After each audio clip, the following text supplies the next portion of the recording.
Hola, ¿cómo estás? ¿Qué tal? Mucho gusto.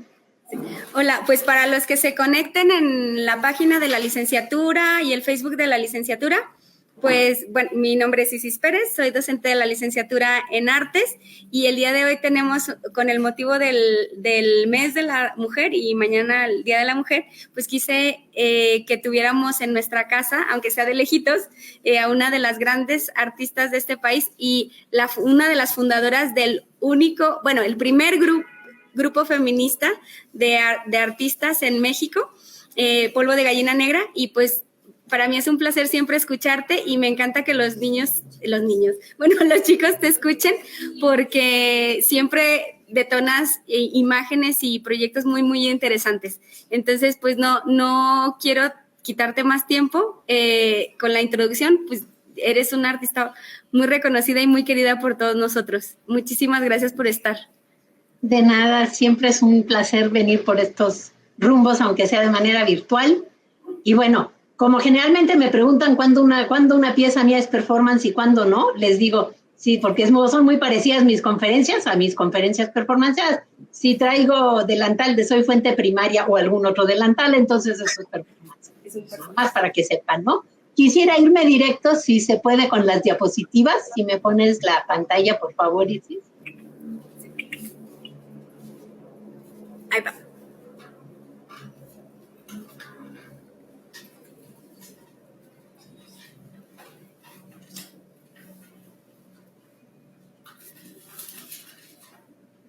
Pues les cuento que esta, pues es una pieza que vengo haciendo desde el año pasado y como muchas otras de mis conferencias performanceadas, a veces las doy una y otra, 30, 40 veces una conferencia. Las del tendedero, por ejemplo, ya llevo un montonal y algunas llegan a su momento en donde solitas la pieza se muere, ya terminó, llegó a su fin y conclusión.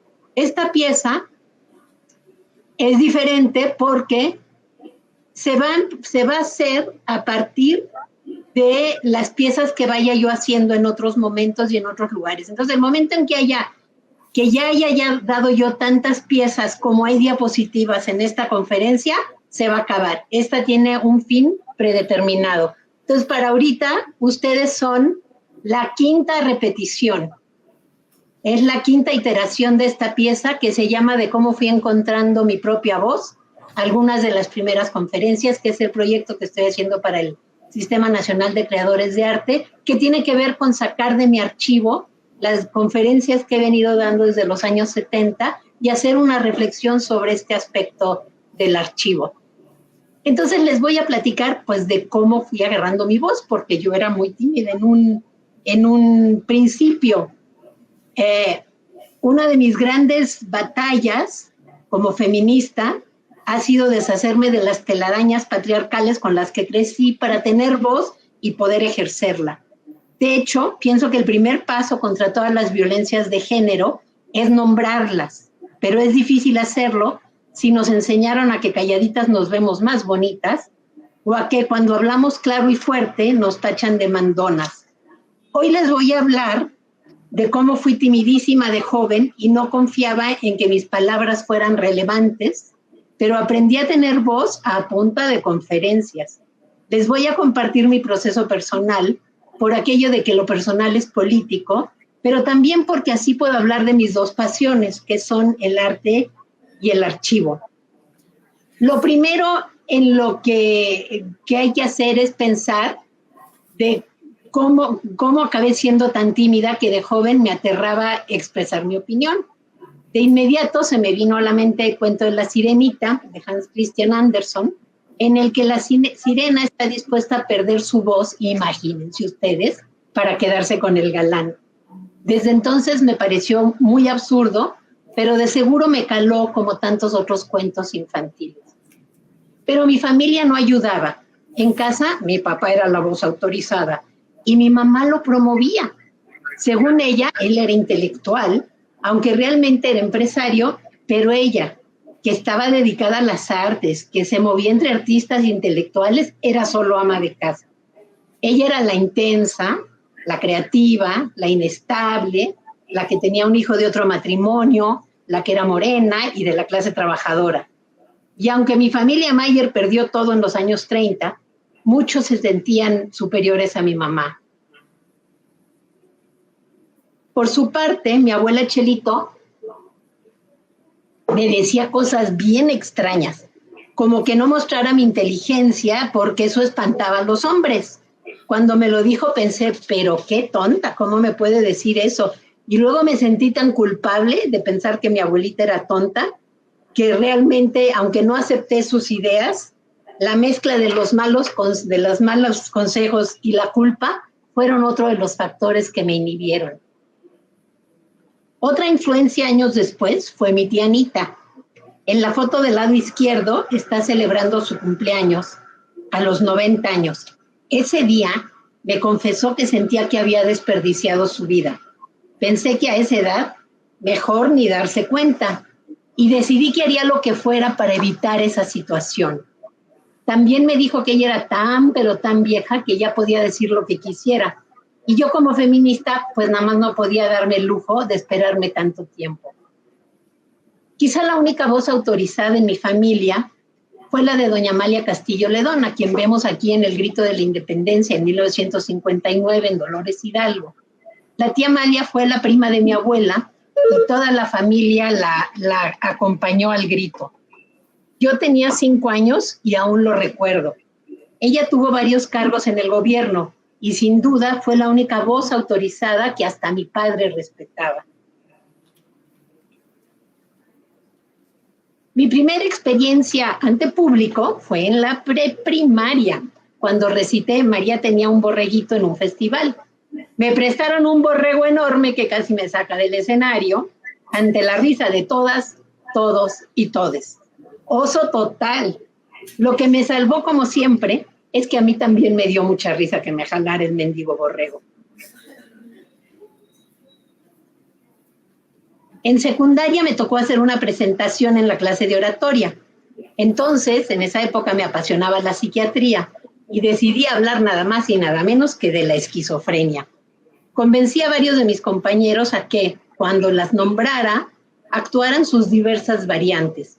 El catatónico, por ejemplo, se quedó inmóvil, congelado. Me acerqué y le jalé y no había manera de moverlo. Y ante el terror, al llegar al otro fingió tener alucinaciones. Al llegar al violento, mi compañero se paró y ante el terror del maestro, fingió atacarme. Nunca más me pasaron al frente a hablar, pero esa experiencia fue la base de muchas de mis posteriores conferencias performanciadas que he dado a lo largo de los años, porque aprendí a utilizar diversas herramientas y estrategias para decir lo que quiero. Y que a veces la gente se espanta, se incomoda o se escandaliza, y eso también está bien.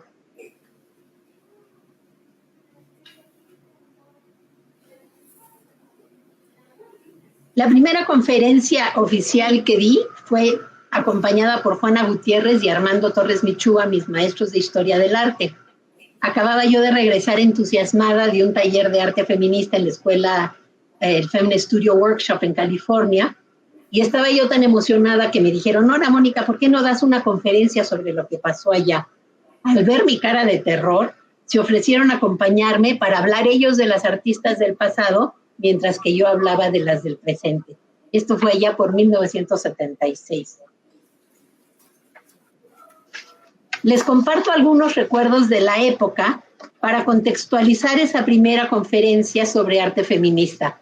Yo estudiaba en la Academia de San Carlos, que albergaba la Escuela Nacional de Artes Plásticas de la UNAM, que hoy es la FAD. Eran otros tiempos. Y el mensaje era claro cuando la que nos recibía era la Victoria de Samotracia, que era una joven medio encuerada, con alas, sin brazos ni cabeza, como debíamos ser aparentemente las mujeres. Y esa es la foto de mi grupo. La del sombrero con la flecha soy yo, y soy yo. En esa época las estudiantes empezábamos a organizarnos, pero aún éramos minoría en las escuelas de arte, cosa que ha cambiado. No sé cómo está en su escuela, pero en la mayoría de las escuelas de arte hay una mayoría de mujeres estudiando. El de junto, a mi izquierda, es Víctor Lerma, quien ha sido mi pareja en el arte y en la vida desde entonces. En aquel momento no se mencionaba a ninguna artista en las clases de historia, ni siquiera Frida Kahlo, que solo era considerada como la esposa de Diego Rivera. Pero las artistas, críticas, historiadoras, ya empezábamos a reunirnos para organizar exposiciones, analizar el sexismo en nuestro medio y pensar en qué podía ser un arte feminista. Recuerdo grandes exposiciones de mujeres artistas de la época, como la del catálogo rojo aquí arribita que curaron Alaide Fopa, Silvia Pandolfi y Raquel Tibol, de manera paralela al primer simposio mexicano centroamericano de investigación sobre la mujer. Aún recuerdo mi asombro al conocer la obra de más de 80 excelentes artistas. En este experimentar también organizamos exposiciones de feministas que hacían arte y vimos que no todas buscaban desarrollar un arte feminista, no es lo mismo. O exposiciones con temas como el aborto o lo normal. A la derecha está mi pieza sobre esa exposición. En 1977, Lucila Santiago, Rosalba Huerta y yo organizamos Collage Íntimo, hoy considerada como la primera exposición de arte feminista en América Latina, que se asume como tal, por lo menos, porque yo creo que había otras que no se asumían en ese momento como feministas. Yo espero que vayan apareciendo más más se vaya estudiando la historia. Otro momento importante fue la primera conferencia mundial sobre la mujer, convocada por la ONU, que fue en la Ciudad de México en 1975. Para ese gran evento político, el Museo de Arte Moderno organizó una exposición que se llamó La mujer como creadora y tema del arte, en la que curiosamente participaban casi puros hombres y una que otra mujer. Era la mujer como modelo nada más del arte, ¿no? Lo que sí fue muy interesante es que también organizaron un coloquio al que invitaron historiadoras, antropólogas y artistas a hablar sobre mujer y arte, y la transcripción se publicó en la revista Artes Visuales, que ven aquí arriba, cuya editora era Carla Stelbe. En ese texto se ve que el feminismo en México no podía ser más que interseccional, aunque todavía ni siquiera se utilizara ese término.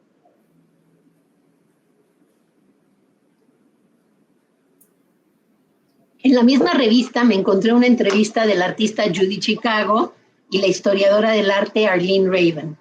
Y me enteré de que su movimiento de arte feminista en Los Ángeles y de que habían formado una escuela, entre otras cosas.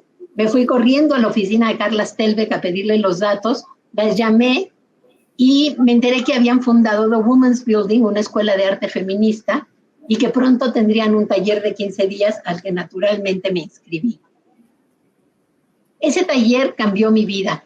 De entrada, empecé a conocer los libros que se publicaban sobre arte feminista, los que analizaban las dificultades de las mujeres para ser artistas y los que reunían la obra de quienes, a pesar de los obstáculos, crearon una obra espléndida en todos los tiempos. De ahí aprendí que la educación de arte feminista empezaba por aprender a escucharnos y hablar a partir de pequeños grupos de concientización, y a cuidarnos a nosotras mismas y a cuestionar los prejuicios de la educación tradicional y sexista.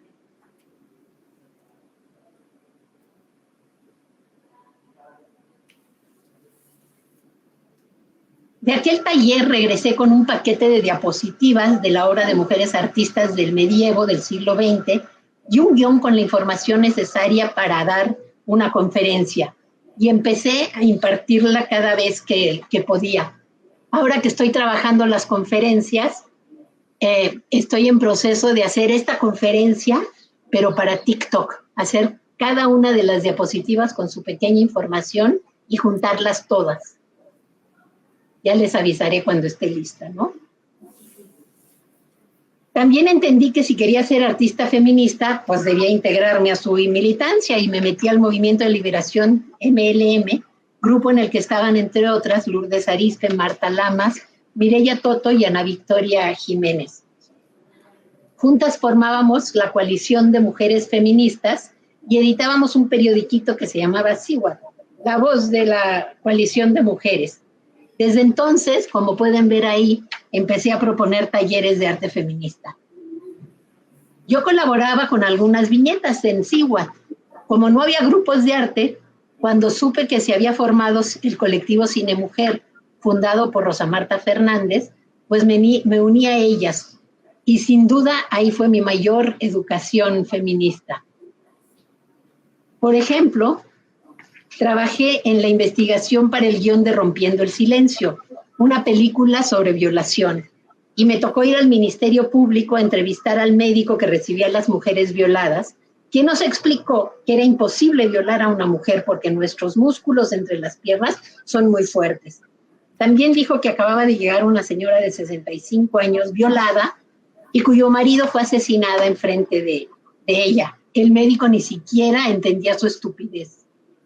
Algo interesante de esta película es que, al igual que mi paquete de diapositivas, era una herramienta de lucha que se presentaba principalmente en universidades y sindicatos para abrir la discusión sobre el tema y crear conciencia.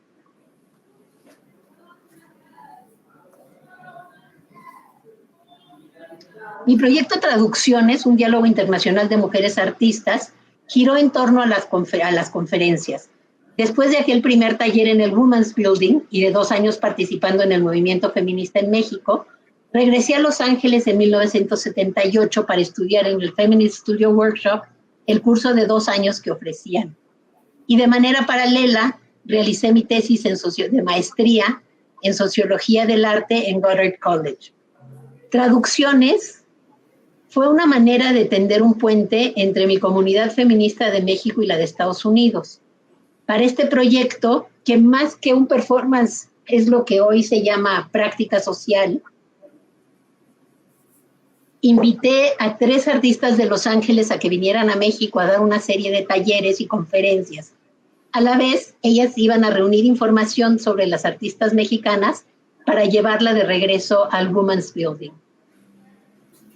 Yo tenía muchas ganas de venir a mi país y platicarles del asombroso arte feminista que estaba desarrollándose por estas mujeres, desde la serigrafía de Judy Chicago sobre la menstruación hasta el performance de Faith Wilding sobre todo aquello que esperábamos las mujeres. Ella se sentaba nada más y repetía: espero a que crezcan mis hijos, espero a que me pidan que me case, espero a todas esas cosas que esperamos.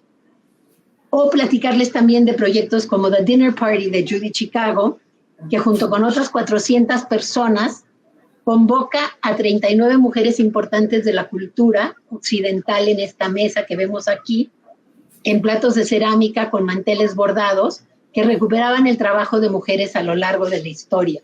En el suelo estaban los nombres de otras 999 mujeres, entre las cuales estaba Frida Kahlo.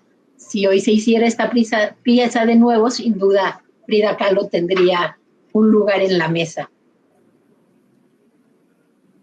Allá también entendí la importancia de cambiar las narrativas del pasado, para actuar en el presente y dejar rastros para que el futuro no sea tan fácil borrarnos. En ese sentido, el feminismo para mí es como un gato en tercera dimensión, que hay que cambiar el pasado, hay que dejar rastros del presente y hay que actuar en el presente y dejar rastros del futuro, rastros para el futuro.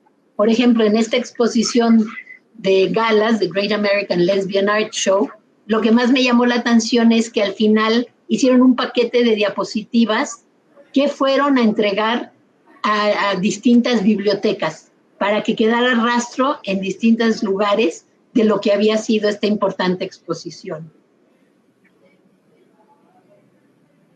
Y también entendí la importancia de cuidar al público.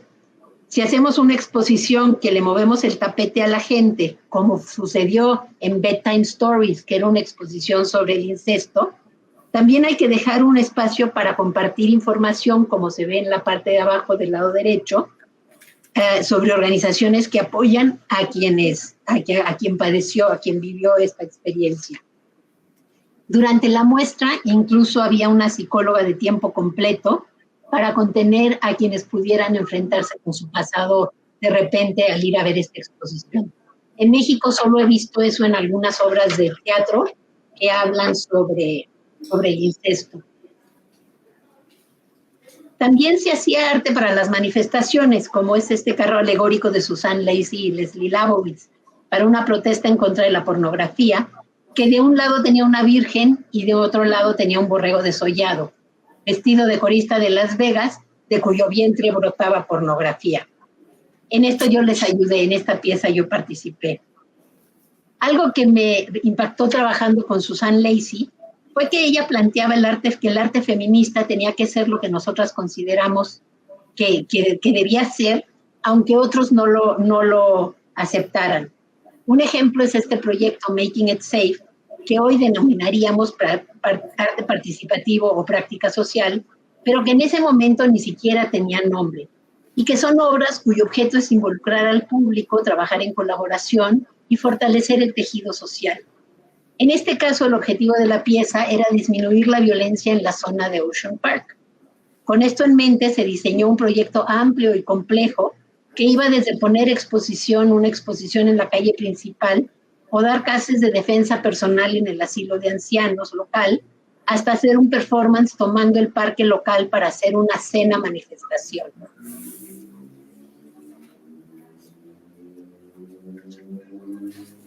Yo trabajé en Making It Safe. A ver, creo que está ahí. Yo trabajé en Making It Safe y además Susan Lacy fue mi directora de tesis. Por lo que una pieza como Traducción es un diálogo internacional de mujeres artistas, había bien en las búsquedas políticas y estéticas del momento y no se ciñó solamente a criterios académicos convencionales. Para Traducciones, como les dije, invité a 3 de mis compañeras del Women's Building para dar una conferencia y talleres y a reunir información de las artistas mexicanas para que la compartieran en su país. Por la parte de México, nos apoyó un grupo entusiasta de artistas y feministas que pueden ver ahí, entre otras a Ana Victoria Jiménez, que ahorita tiene una importante exposición en el Museo de Arte Moderno, o a Yolanda Andrade. Entre ellas estuvo también mi mamá, que participó en varios de estos eventos conmigo. Dimos 2 conferencias en el Museo Carrillo Gil, y una sobre las artistas del pasado y otra sobre las artistas, sobre el arte feminista, básicamente de lo que les he estado hablando hasta ahorita. El segundo evento fue el encuentro Feminismo, Mujer y Arte, que fue en la casa de la dramaturga Nancy Cárdenas en Cuernavaca. Durante un fin de semana entero compartimos ideas y materiales, discutimos y hasta nos peleamos. Para las estadounidenses fue una sorpresa la desconfianza y la crítica de las mexicanas hacia ellas por ser gringas y por representar al imperialismo yanqui. Nuestra idea de lo político y del feminismo eran cosas muy diferentes. Después del taller, nos fuimos a Oaxaca, visitamos las casas y los estudios de las artistas, fuimos al mercado, dimos conferencias, hicimos entrevistas en radio, conocimos a sus familias, platicamos con las mujeres de la comunidad, visitamos sus espacios independientes y al final comimos chapulines con la idea de algún día volver.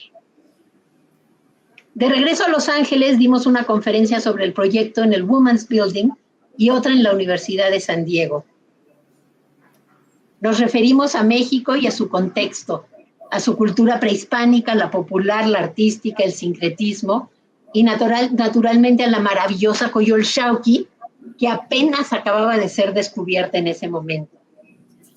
Después hablamos de artistas como Frida Kahlo, cuya casa habíamos ido a visitar, de Magali Lara, que estaba trabajando unos libros de artistas en torno a Frida, aprendiendo así de nuestra genealogía a través de la producción, de Herminia Dosal, cuyas fotografías fueron emblemáticas del feminismo setentero, como la de la izquierda, que fue usada en carteles, y de sus hermosas colaboraciones con bailarinas, como las del lado derecho, con Alma Guillermo Prieto.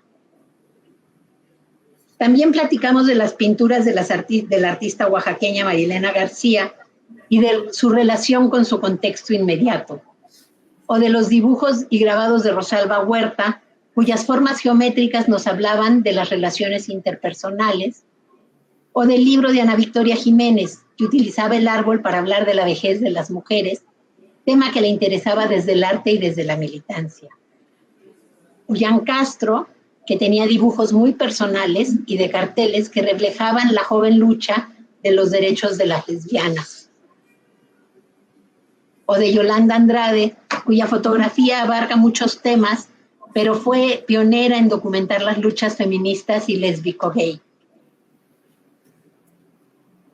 De Lilia Lucido, mi mamá, que en alguna época pintó, pero que en esas fechas, por nuestras colaboraciones, estaba también interesada en el arte político, como en esta corona mortuoria que llevaron las feministas vestidas de luto del Ángel de la Independencia al Monumento a la Madre, para exigir en esa época que el aborto fuera libre y gratuito y denunciar las miles de muertes por abortos clandestinos. Entonces organizan una marcha a manera de performance. También están algunos de sus otras piezas de mi mamá de los años 50 y 70.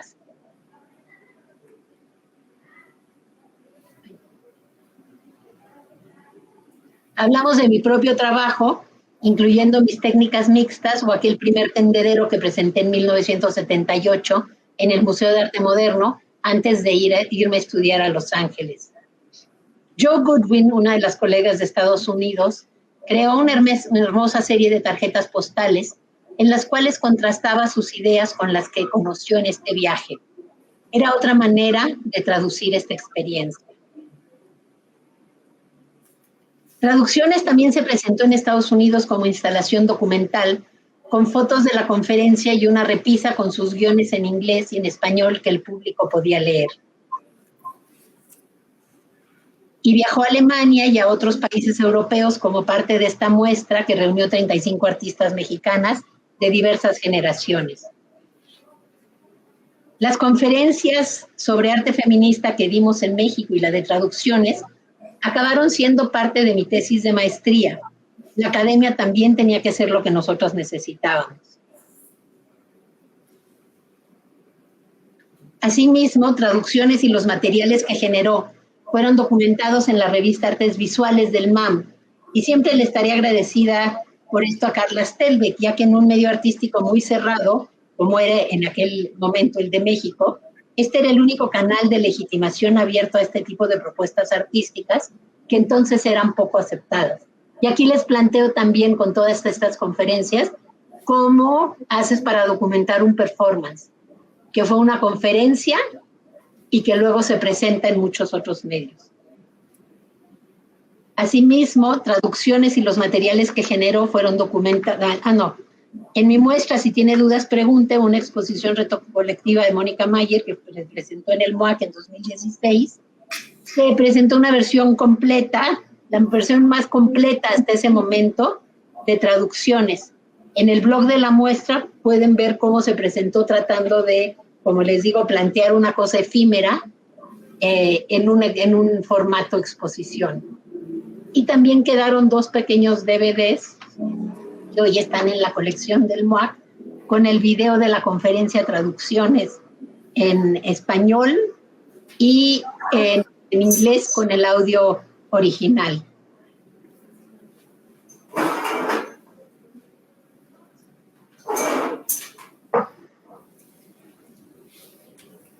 Hasta antes de la pandemia, cuando aprendimos a hacer todo por Zoom, dar una conferencia implicaba usar mi voz, así como viajar y conocer a otras personas. Pero en este proyecto, el objetivo era el viaje y la herramienta para lograrlo fueron 5 conferencias. Resulta ser que mi mamá falleció en julio de 1980 y Víctor y yo regresamos a Los Ángeles en otoño de ese año, cuando terminé mi maestría. Ante la primera Navidad sin mi mamá, a mi familia se le ocurrió pasarla en Inglaterra porque allá vivía uno de mis hermanos. La bronca es que Víctor y yo, recién desempacados, no teníamos ni casa, ni trabajo, ni dinero. Ante esa situación optamos por 2 posibles soluciones. La primera es que nos casamos para reunir fondos y la segunda es que organizamos una gira de conferencias por Europa sobre estos temas que están viendo aquí. Algunas ya las habíamos trabajado y otras eran nuevas, pero nuestro objetivo, al igual que en traducciones, era tender un puente con diversas comunidades. En este viaje tuvimos la oportunidad de seguir compartiendo nuestras conferencias anteriores y de conocer a personas de nuestra generación para hacerlas nuevas. como fue la del arte contemporáneo mexicano, el trabajo individual y colectivo, para la cual entrevistamos y le pedimos materiales a artistas como Lourdes Grobet y Felipe Ehrenberg, o a los integrantes del grupo Suma, Tepito Arte Acá y el No Grupo. Este tour de conferencias que gestionamos tuvo dos grandes pilares. El primero fue el circuito de arte correo, que saben ustedes es esta forma de trabajo artístico que en vez de exponer en museos, lo que hacíamos era mandarnos las obras a 200 o 300 otros artistas por todo el mundo. El primero fue, les digo, como pertenecíamos a ese circuito, lo que hicimos fue escribirles y decirles a nuestros amigos de Arte Correo, oigan, queremos ir a dar una serie de conferencias, ¿qué tal si nos echan la mano y vamos a dar una conferencia sobre estas cosas? Por otro lado, le ofrecimos nuestras pláticas a la Secretaría de Relaciones Exteriores y los agregados culturales, pues lo único que tenían que hacer era anunciar a distintos museos o universidades que íbamos a ir para allá, que dábamos la conferencia gratis, pero muchas veces, aunque diéramos la conferencia gratis, pues nos daban viáticos o nos daban dónde quedarnos y con eso fuimos patrocinando nuestra gira de conferencias que duró 4 meses. En esta gira hicimos muchos contactos. Desafortunadamente, como fue antes de Facebook y del correo electrónico, conservamos poco. Eso sí, fue un gran proceso de aprendizaje de lo que implica la gestión y la importancia de las redes. Ya llevábamos 5 meses de gira cuando falleció el papá de Víctor y nos enteramos de que yo estaba embarazada, por lo que acortamos el viaje. Ya tenía yo tantas tablas para entonces que un día hasta callé a un importante crítico que me cuestionó que hablara de mi generación y no de los artistas de la ruptura, como Manuel Felgueres o José Luis Cuevas. Si quieren, acabando esto, les cuento el chisme completo de Damián Bayón. Como les platiqué, la primerísima conferencia que di en la secundaria sobre la esquizofrenia fue la base de mis futuras conferencias performanciadas. Empecé a trabajar esta idea más cuando en 1983 Maris Bustamante y yo fundamos Polvo de Gallina Negra, el primer grupo de arte feminista en México. Lo formamos las dos nada más, ya que ninguna de nuestras amigas artistas se atrevió a participar, por lo que decidimos ser un grupo endógamo al que solo podía entrar quienes nosotros hubiésemos parido. Nuestra primera pieza fue un performance durante una manifestación en contra de la violencia hacia las mujeres en el hemiciclo a Juárez, en donde presentamos la receta del grupo Polvo de Gallina Negra para hacerle el mal de ojo a los violadores, o el respeto al derecho del cuerpo ajeno es la paz, misma que por desgracia, estoy segura que algunas de ustedes la conocen, sigue estando muy vigente. Nuestro segundo proyecto fue una gira de conferencias performanciadas. Resulta ser que la Secretaría de Educación Pública lanzó una convocatoria para presentar obras de teatro, danza y música en instituciones educativas a nivel medio en todo México. Audicionamos y nos aceptaron con una conferencia, aun cuando ambas estábamos muy embarazadas. Así recorrimos una treintena de preparatorias, CETIS y CEBETIS y CETETRIS, como digo yo, por todo el Estado de México. Nuestra conferencia se llamó Mujeres Artistas o Se Solicita Esposa y mostrábamos obra de varias creadoras para hablar de las violencias de género y plantear que, para desarrollarnos profesionalmente, necesitábamos una esposa. Algo así como Olga Tamayo o Berta Cuevas, que nos apoyara promoviendo y vendiendo nuestra obra, cuidando nuestra casa e hijos y apapachándonos. Nuestros objetivos con esta conferencia, como pueden ver ahí, no eran menores. Cambiemos la historia, cambiemos la sociedad y cambiemos el arte. La conferencia empezaba con nosotras poniéndonos unos delantales con unas enormes bolas de unicel adentro para acentuar nuestros embarazos y para subrayar los roles tradicionales de la mujer que íbamos a cuestionar. Sin embargo, ambas usábamos botas, como las que ven aquí, y al empezar cada presentación, cuando se apagaban las luces para proyectar las diapositivas, Maris tomaba unas, ¿cómo se llaman? Brujitas, esos cuetecitos, las aventaba al suelo y hacía un escándalo, sorprendiendo y despertando al público juvenil. Hoy no he encontrado una sola conferencia, una sola diapositiva o una sola fotografía de aquellas conferencias, porque en ese momento no había celulares como hay hoy en día y pocas personas tenían acceso a cámaras. Tampoco se me ocurrió documentar, porque no teníamos la conciencia que teníamos hoy para documentar. Sin embargo, las anécdotas siguen vivas y hoy, no sé cómo vamos de tiempo, pero todavía ahorita que acabemos, les puedo contar una o dos de las anécdotas. Entonces les voy a decir un par de ellas para que digan, por ejemplo, apunten la que más les guste. Está la del escándalo de las botas, que les puedo platicar, o la del director escandalizado por las brujitas, o les puedo platicar la de la chimenea y el día que por poco nos ahogamos y perecemos Maris Bustamante y yo, o la de llegar a Valle de Bravo y que nos enteramos que no había, o la que es mi favorita, la de los niños de secundaria que asistieron a oír nuestro performance. Entonces, ahorita que paguemos, que deje de yo de compartir estas imágenes, me pueden preguntar cualquiera de esas. Un poco la idea para mí es cómo juntas de lo que no hay documentación con la historia oral, de lo que trata mi proyecto. Entonces, por cierto, acabo de hacer un video como parte de mi proyecto, que se presentó ahora en el Museo Carrillo Gil, sobre esta pieza de la cual no existe documentación y cómo haces documentación cuando no hay nada. Para terminar, les cuento que nuestras hijas nacieron y se integraron al grupo Polvo de Gallina Negra. Del lado izquierdo las ven de 2 añitos, haciendo en una entrevista performanciada que tuvimos en el programa Abrazo Partido de Marta de la Lama, pero de todo eso ya les platicaré en otra ocasión.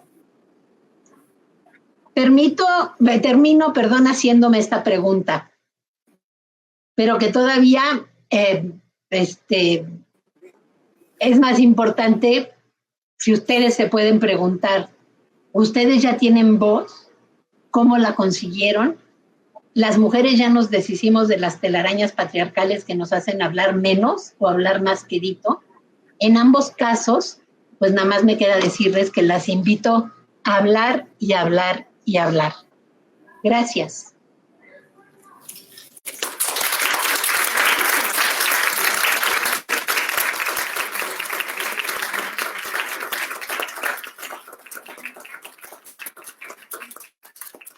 Pues ahora sí, pueden preguntar lo que quieran, comentar lo que quieran, y si quieren chismes, se los platico.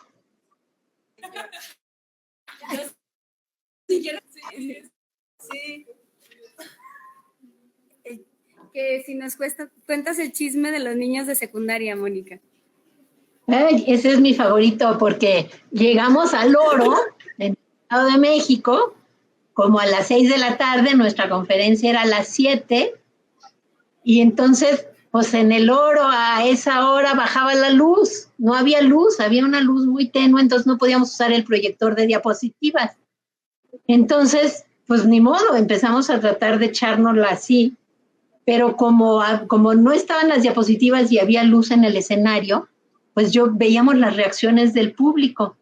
Entonces, entre más hablábamos nosotras, las mujeres artistas y el trabajo doméstico, y guiricuiri, y las arañas y todo lo demás, yo veía que los chavitos y las chavitas nos ponían una cara así de, pero estas señoras locas, ¿de qué nos están hablando?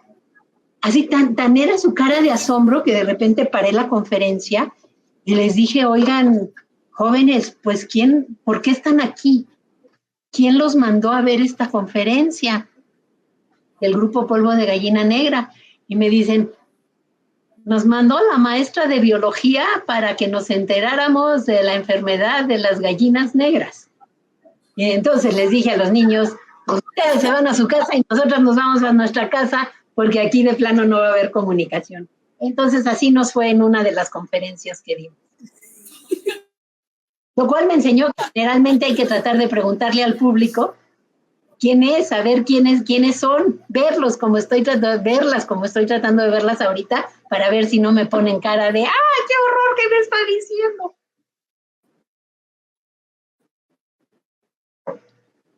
¿Alguna otra pregunta, comentario?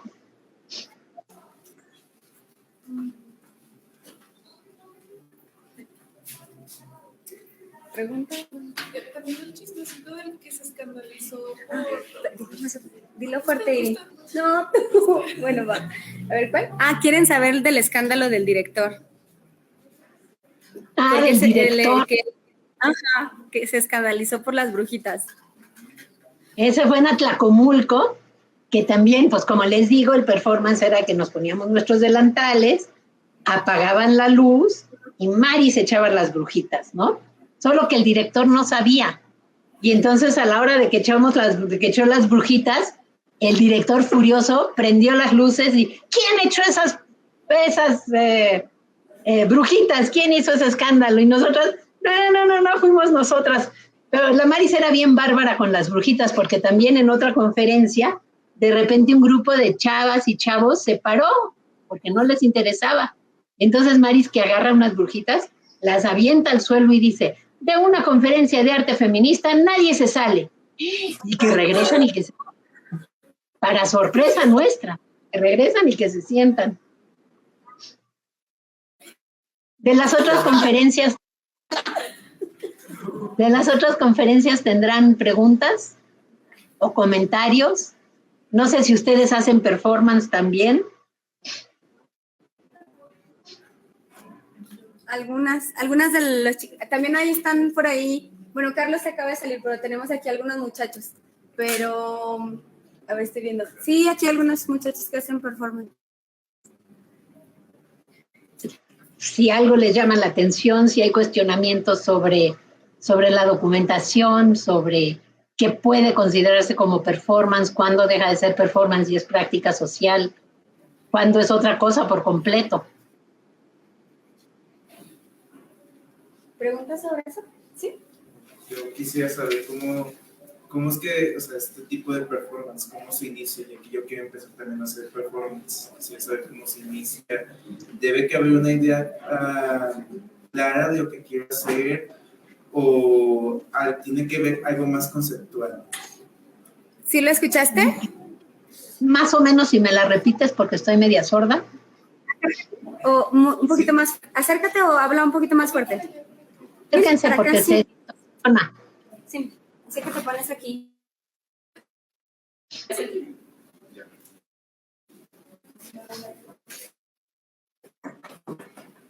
De cómo se inicia en el performance. O sea, es más, se tiene que tener una idea muy clara o es más...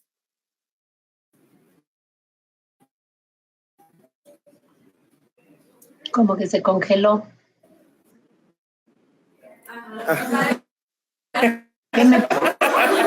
Bueno. Lo que entendí es que sí. O sea, ¿cómo si... si quieres, la repito de nuevo, ¿sí? Okay. Sí, por favor, porque... es que mi pregunta es... Sí, de cómo se inicia en el performance, o sea, tiene que ser una idea conceptual primero. Mira, ¿cómo me inicio yo en el performance o cómo inicio cada performance?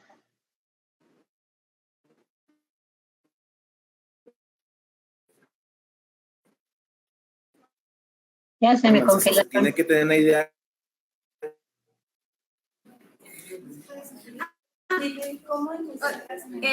¿Cómo la pregunta de, si te entiendo bien, hijo, me corriges, okay. Es de cómo empezar un performance. Es que Milton no ha hecho performance todavía, pero quiere empezar y tiene la duda de si tiene que tener una idea solamente conceptual o tiene que tener planeadas exactamente las acciones.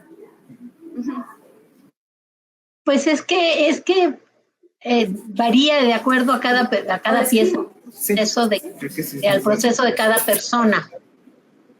Por ejemplo, tengo una pieza que empecé a hacer, que me invitaron a hacer una pieza sobre la vejez, que es un tema que yo no había trabajado anteriormente, Y entonces, se me ocurrió empezar a hacer una serie por Facebook primero, que ya lleva más de 500 entradas en Facebook y en Instagram ahorita, que es una frase, soy tan pero tan vieja, y a partir de lo que iba diciendo se fue creando un diálogo con el público. Y a partir de este diálogo con el público, al final hago una conferencia performanceada, porque eso es lo que salió de la pieza. Entonces una pieza puede irse concibiendo desde el decir no tengo la menor idea de este tema, como yo no tenía en ese momento porque no había jamás pensado sobre la vejez, y entonces voy encontrando cómo hacerla, hasta tener muchas ganas de no sé, hablar sobre la comida, y entonces a Pancho López se le ocurre hacer picnics porque está pensando y gestionando sobre eso. Más bien es como cualquier otro proyecto artístico, es lo que te está interesando, qué es lo que te mueve y encontrar el medio idóneo para decirlo. Ahora, problema cuando te dicen, vas a estar en un festival de performance y tienes 10 minutos para hacer tu pieza. Entonces sí tienes que pensarlo, generalmente pensarlo antes para decirle a las personas con las que vas a estar trabajando qué vas a hacer, qué necesitas. Pero recuerdo un performance de Elvira Santamaría en Glasgow, que tenía vueltos locos a toda la gente organizadoras del evento, porque eran 10 minutos y no les había dicho qué iba a hacer, lo cual puede ser muy complicado porque pues necesitas cuestiones de seguridad a veces, necesitas saber cómo vas a poner al público, y a la hora de la hora llegó a un espacio vacío que había, donde se encontró un tubo. Ese día Inglaterra había bombardeado no sé qué país, y entonces Elvira lo que hizo fue agarrar un billete de 5 libras o no sé cuántas que traía la imagen de la reina, la recorta, la cuelga y agarra este tubo de construcción y la empieza a bombardear con canicas. Eso solo se le pudo ocurrir entendiendo lo que estaba pasando en el ambiente político ese día, viendo los elementos que tenía cerca y con esos haciendo algo. Entonces, esa es otra manera de hacerlo. Igual, si no sabes cómo hacerlo, vete a un lugar, ve los elementos que hay y haz algo con ellos. En muchos talleres de performance lo que hacemos es, trae un objeto que te es significativo. Y entonces me llevo, ¿qué te voy a decir? La cosita de plumas que forró mi hermano y me la regaló cuando era yo chiquita. Bueno, ¿qué significa eso para ti? ¿Qué recuerdos te trae? ¿Qué objetos hay? ¿Qué puedes hacer con esos objetos? Y también de ahí puede ir saliendo una pieza, ¿no? Ahora sí que depende del proceso de cada quien. Y no tiene que ser algo tan como, por ejemplo, costoso, o sea, puede ser lo más recursivo, o sea, lo que tengamos a la mano incluso. Podemos incluso también, ¿cómo se dice? Como ser espontáneos, o sea, ser muy, o actuar rápido. No sé si me doy a entender. O sea, sí, son dos cosas diferentes. Una puede ser tan económica, pues a lo que le den a cada quien los recursos y lo que requiera cada pieza. Digo, por ejemplo, mi pieza del tendedero ha ido cambiando desde estar en museo y tener una estructura de acero, porque lo pone el museo, hasta ponerte un mecate en el brazo y un mecate en el brazo de la de junto, 3 pinzas, 2 papeles y ya con eso la hicimos. Entonces yo creo que no tiene que ver muchas veces con los recursos. Puede ser lo espontáneo y también hay performances muy caros y que requieren mucha producción. Entonces depende de cómo estás trabajando y de qué estás haciendo. Yo como artista setentera generalmente hago proyectos más bien de pocos recursos.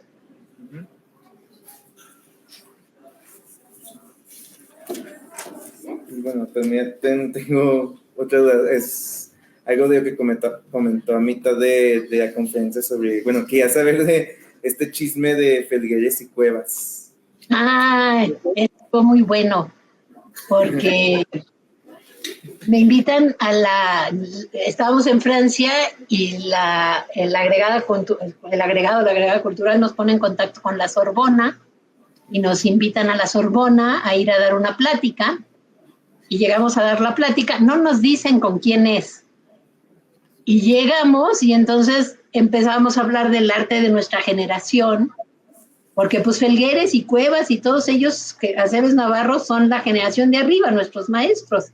Y nosotros lo que queríamos ir a hablar de los grupos, de Tepito Arte Acá, del grupo Suma, de Proceso Pentágono, de individuos como Lourdes Grobet, etcétera, etcétera. Y a media conferencia nos empieza a interrumpir el maestro y nos empieza a decir que por qué no estábamos hablando de Felgueres y de Cuevas y de todos estos artistas tan importantes para el arte en México, y que lo callo. Y que le digo, pues porque de eso no se trata esta conferencia. Esta conferencia es sobre la siguiente generación que está proponiendo un arte político de otra manera. Y está utilizando el performance, la instalación, los murales en el barrio, etcétera, etcétera. Y que se queda callado. Y luego a la salida, que me dice una amiga mía, una conocida que había estado en la conferencia, me dice, oye, ¿te diste cuenta que callaste a Damián Bayón? Yo, ¿qué? Damián Bayón era como el libro de texto que veíamos en la escuela de arte. Si yo he sabido que era Damián Bayón, pues ni de relajo le digo nada, ¿no? Seguramente me quedo que no me atrevo a decir nada. Pero pues ya para entonces ya tenía yo las tablas de, oye, estoy hablando de esto. Si quieres decirme algo, me lo dices al final, pero no me vienes a decir que no estoy dando la conferencia que debería yo estar dando, porque yo sé qué conferencia estoy dando, ¿no? Pero todavía me pongo colorada cuando pienso, ay, Dios.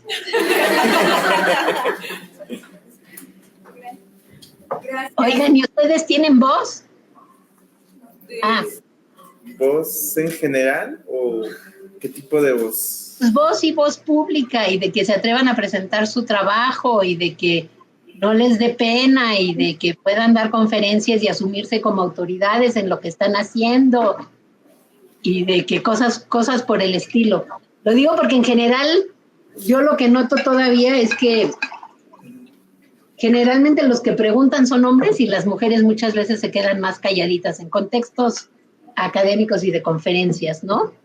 O que como que generalmente todavía las mujeres estamos más educadas para quedarnos calladas, y los hombres están más educados para hablar más y no tener miedo a regarla, ¿no? Yo recuerdo al principio de la carrera que todas decíamos, las mujeres hablábamos de nuestro trabajo de, ay, mira, hice un dibujito, pero creo que no está tan bien, a ver, te lo enseño. Y los chavos llegaban, mira, hice esta maravilla, está sensacional, es una obra maestra. Y eso pasaba mucho, y quitarse esas telarañas luego es muy difícil, ¿no? Entonces a eso me refiero. Pero había una pregunta, ¿no? También ahí, creo que vi, pero ya me la quitaron. Que creo que era de cuándo. Es que me preguntaron. la escribieron. Espera, déjame La de práctica social. A ver, espérame, déjame. Aquí en. Sí, ¿verdad? Déjame le ver. Mira, está por acá. Mario te manda un mensaje, dice que te manda un abrazo fuerte. Y Melissa Alvarado, ¿podría responder cuándo un performance se convierte en una práctica social?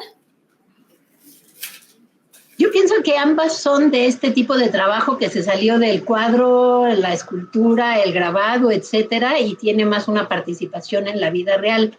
Creo que lo que hoy en día acaba entendiéndose más como performance es lo que haces como en un festival de performance ante un cierto público. Para mí la cuestión de la práctica social es que de entrada se desdibuja en un proyecto esa relación con el público directa, o esa idea de lo que es, por ejemplo, en un performance que hicimos Maris Bustamante y yo, que se llamó Madres, de repente hacíamos performances ante público, de repente hacíamos performances ante la televisión, y de repente lo que teníamos que organizar era una lectura de poesía de mujeres poetas hablando sobre la maternidad, porque el proyecto era sobre la maternidad. O en un evento como el de la fiesta de 15 años, que hizo el grupo Tlacuilas y Retrateras, por un lado hay un performance en el que se hace un baile de 15 años, cuestionando todo lo que es el baile de 15 años, pero también el proyecto incluye una exposición y también incluye otra serie de proyectos paralelos y performances que están sucediendo. Entonces hay una complejidad y para mí también hay este cuestionamiento de la relación con el público, de qué es lo que está pasando. Una pieza como El Tendedero no es nada más poner el tendedero, es todo el trabajo que se hace previo en el que cada comunidad define qué preguntas se va a hacer en su tendedero. Entonces es salirse del formato clásico de haciendo una acción ante público a me desbordo en la sociedad, y si una pieza empieza en Facebook y acaba en performance y luego tiene una parte que es una manifestación performance en el Zócalo como Maternidades Secuestradas, esa pieza que hice, que primero junto a una serie de mujeres y activistas para hablar de qué es la maternidad hoy en día, de cómo está la situación, a partir de visitar el archivo de Ana Victoria Jiménez. Entonces, una pieza que empieza visitando un archivo, luego me lleva a juntarme con estas mujeres y con estas mujeres plantear qué es una maternidad secuestrada.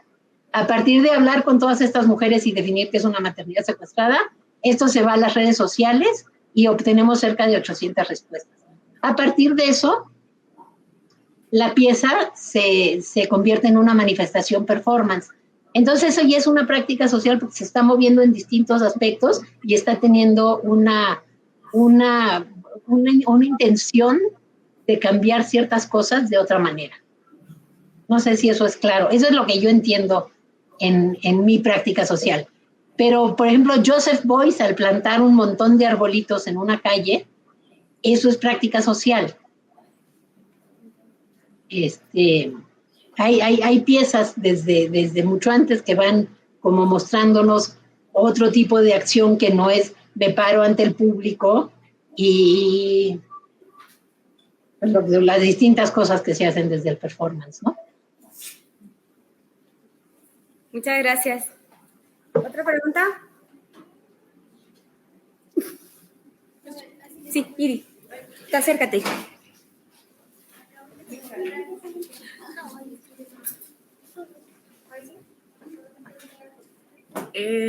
Bueno, ¿se me escucha? Bien. Ok. Solo quisiera saber cómo ha sido presenciar la evolución del feminismo desde los 70, ahorita que, pues, o sea, yo que pues tengo 20 años, siento que pues no he vivido prácticamente nada de eso. ¿Cómo ha sido ver, así como espectador, y no solo como espectador, sino hacer algo al respecto sobre el feminismo? O sea, ¿cómo ha sido ver la evolución de la comparación en una balanza del feminismo de aquel entonces al de ahorita? ¿Es mucha la diferencia? ¿Es mejor? ¿Es peor? ¿O cómo lo considera usted? Mira, por ahí mostré una imagen de una de las primeras manifestaciones, que éramos 30 mujeres. Esas éramos todas. Hoy ves las manifestaciones feministas y hay miles y miles y miles y miles de mujeres en México, en todo el país, y con propuestas muy diferentes. Hoy hay muchos feminismos, no nada más hay un feminismo. En ese momento no nos daba la vida más que a las poquitas que estábamos para hablar de aborto y de violación, ni siquiera de acoso. Yo hago mi tendedero de acoso y ni siquiera tenía yo el vocabulario de acoso. Era lo que más detestas de la ciudad. Entonces, creo que ha cambiado muchísimo. Hay pues cuántas universidades que ya tienen estudios de género, que tienen departamentos de género. Hay cientos de miles de libros sobre el tema. Hay programas, hay videos, hay una información impresionante y hay generaciones y generaciones de jóvenes y más jóvenes que por lo menos la palabra feminismo no les da susto. Incluso cuando hice yo, por ejemplo, mi exposición en 2016 en el MOAC, y que presentamos el tendedero de nuevo, me preguntaban, bueno, 40 años y no ha cambiado nada. Ha cambiado, y decía yo, bueno, ya hice un archivo para esa exposición en donde junté, ya hay varios grupos de arte feminista, está Lorena Wolfer, están las hijas de violencia, están artistas gráficas de diferente tipo. Junté 5 o 6. Ahorita hay colectivas de mujeres en distintos tipos de arte, pero por todo el país. Entonces ha cambiado, yo creo que en términos de masa crítica, muchísimo. Falta todo por cambiar. Porque, por ejemplo, en una encuesta que hay del INEGI sobre discriminación, le preguntan a la gente, ¿usted cree que los hombres y las mujeres deben tener los mismos derechos? Y 98% de la gente dice que sí. La siguiente pregunta es, ¿usted gasta lo mismo en la educación de sus hijas y de sus hijos? Y ahí ya se baja. Entonces, hay muchas cosas que como sociedad sí decimos, la igualdad entre hombres y mujeres. O las instituciones dicen, vamos a abrir un departamento de género porque las chavas hicieron un tendedero. Pero luego el departamento de género no tiene presupuesto ni suficiente gente que trabaje. Entonces eso, otra vez darle más duro a la batalla para que vaya cambiando el asunto, ¿no? O ya se habla de estas temáticas, ya hay una ley Olimpia, ya hay una ley, hay varias leyes que han salido, ¿no? Y que va cambiando la situación, pero cambiar la cultura es muy difícil. Y eso es lo que nos corresponde desde el arte, porque el arte es una de las mejores herramientas para cambiar la cultura. Entonces, ¿cómo vamos cambiando eso? Yo creo que ahí es donde está el meollo del asunto por la educación y el arte y para ir cambiando la cultura. Pero ha cambiado mucho. Ahora, también se ha vuelto más complejo, también hay unos pleitos muy fuertes entre feministas, porque siempre los hubo, siempre hubo posturas muy diferentes, pero pues a mí por lo menos me entusiasma mucho lo que está pasando ahorita. A ver qué tal se pone mañana en la marcha aquí, ¿no? ¿Allá va a haber marcha? Sí. Pues justo te iba a decir, pues a ver cómo se pone acá, porque parece que están diciendo que van a reprimir a las chavas, no sé cómo vaya a estar. Entonces, sí. Pues siempre hay que ir con mucho cuidado. Sí. Siempre hay que ir en contingentes, sí hay que tener planes de seguridad. Porque pues allá y acá, ¿eh? Sí. Allá y acá es corretiza muchas veces, ¿no? Sí. Que eso sí no pasaba antes. Permítanme decirles que yo fui a manifestaciones feministas muchos años y no había ninguna represión. Sí, es cierto. Mi mamá sí fue a la primera manifestación que fui yo, me acompañó porque tenía miedo que hubiera represión en los años 70, ¿no? Pero se acabó metiéndose al feminismo ella, pero no pasaba nada. Sí. Creo que hay dos. Perdón, te escucho. Vayan con cuidado si van a ir a la manifestación. Sí. Y en manadita. Hay dos preguntas más en el Facebook. Víctor Cruz, ¿a qué partes del mundo te ha llevado tu arte? Pues me centraría con el tendedero porque es el que más ha viajado. A veces yo he viajado con el tendedero, muchas veces no. Lo trabajo a distancia, pero ha estado en la India, ha estado en Japón, ha estado en Colombia, en Argentina, en Venezuela, en Costa Rica, en Jamaica, en muchos lugares de Estados Unidos, en España, en varios lugares en España, en Francia, en Irlanda, en Inglaterra, o sea que han dado por muchos lugares el tendedero, no necesariamente yo, pero como pieza el tendedero sí se ha presentado en muchos lugares. Y la otra es, ¿qué consejos le darías a alguien que está empezando a hacer performance? Bueno, dice a trabajar en el performance. Uh-huh. Pues que guarden su archivo, porque si no luego van a tener que andar haciendo piezas como yo porque no tengo nada de documentación. Sí, totalmente. Hoy ya no tenemos excusa. Que a veces uno cree que como hay tanta gente tomando fotos, las vamos a recuperar después, pero no necesariamente. Entonces sí tengan cuidado de guardar su documentación, de guardar lo que escriban de ustedes, de ir armando sus archivos, aunque sea digitales, porque a veces pues no tenemos espacio de dónde guardar las cosas.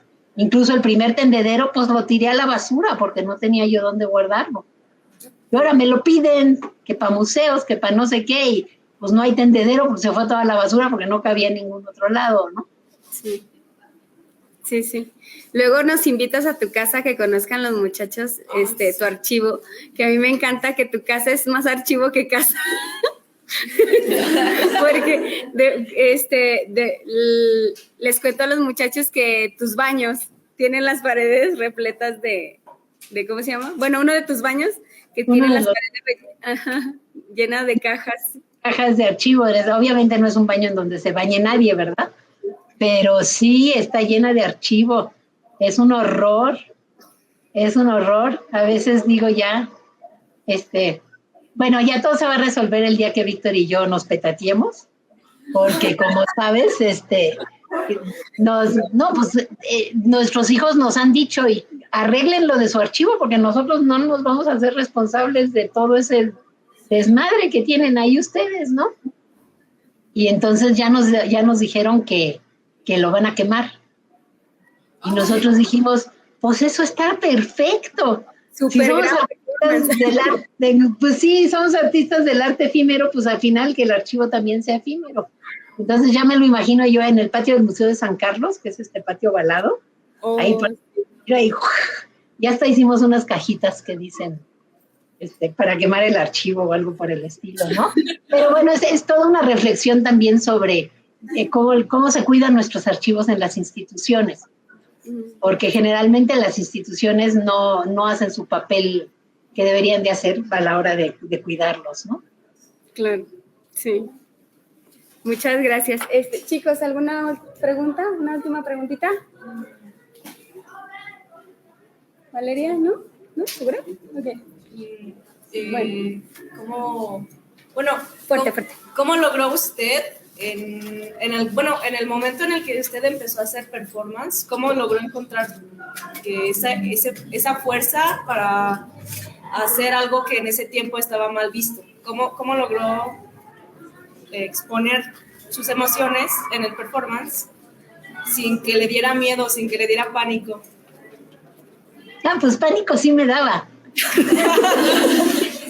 Pero era como divertido. Ahorita que dices la palabra exponer, el primer performance, que fue el primer año que estábamos en la carrera, llegó un amigo de Sebastián, el escultor, que era nuestro maestro, un amigo de Alemania, y nos dio un curso de performance. Fue el primer curso de performance que yo tomé en mi vida.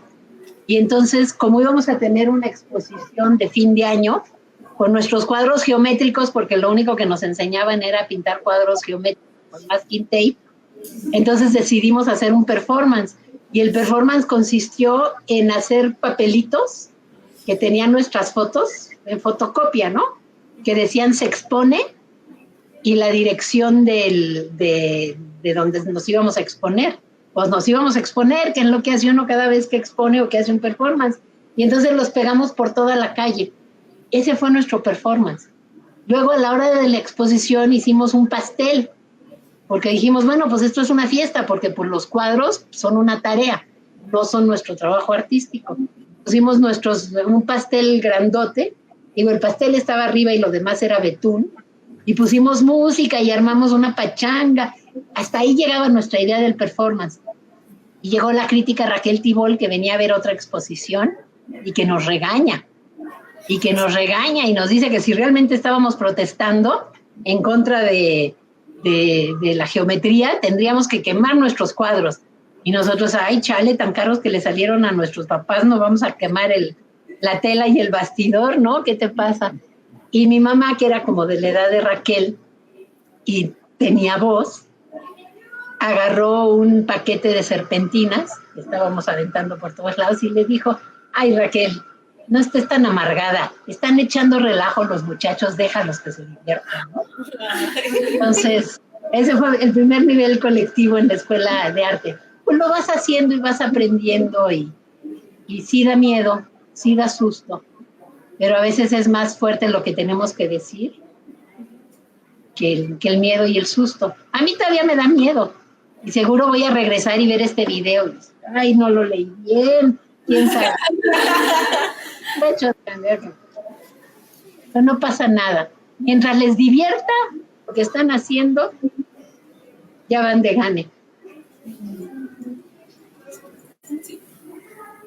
Muchas gracias, Mónica. Te agradezco mucho tu tiempo, tu trabajo, la dedicación que le das a todo lo que haces y pues el cariño que nos has dado todos estos años. Yo les cuento a los muchachos que el primer taller que se dio en el Festival Corpórea fue el tuyo y pues lo recuerdo siempre con mucho cariño. Y bueno, estamos en contacto para otras cositas, ¿sale? Seguimos en contacto, que se la pasen muy bien. Gracias.